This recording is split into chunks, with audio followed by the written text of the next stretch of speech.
One of the most significant things that happened to me here at Miami was I wrote a puppet script as a senior thesis, and the professor encouraged me to turn it into a full-out production.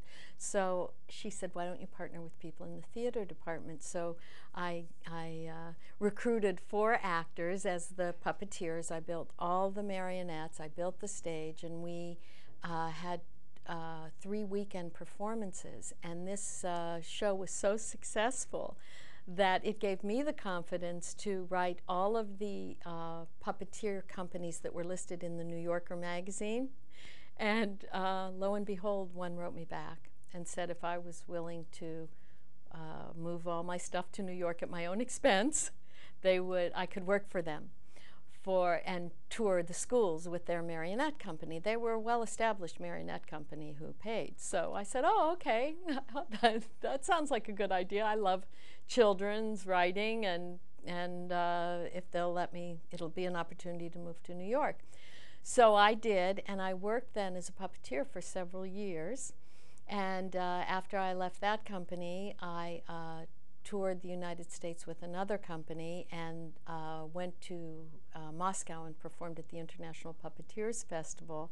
And then I actually had an opportunity to take the Jim Henson workshops, and I worked with the Muppets on The Muppets Take Manhattan as one of the background puppeteers. But I missed writing. And so I got back into writing by taking this extraordinary workshop with a teacher, editor, well-known professor at Columbia named Gordon Lish. And I was in his workshop for several years. Following that, I took time and had the most glorious experience of my life, which was to have our daughter. And then one of my friends from the Lish workshop called and said there was an opportunity at Golden Books, and would I like to go there and be a part-time assistant editor. That job evolved into a full-time editor job, and I edited and wrote children's books for their licensed characters like Chip the Teacup and Frosty the Snowman and those types of books. And then another friend of mine from the workshop at Columbia recommended me for the job at Scholastic. And at Scholastic, it was my first job with magazines. I'd never done magazines ever. And I started out as a freelance editor for Scholastic News for 1st and 2nd grade.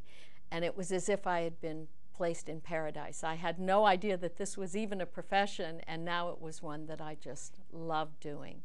And I had some, I was so devoted and committed that I ended up having great success with those magazines, and over time I oversaw the entire department, and I also did supplemental magazines, and now I'm working on doing innovative library books and online products for librarians at Scholastic.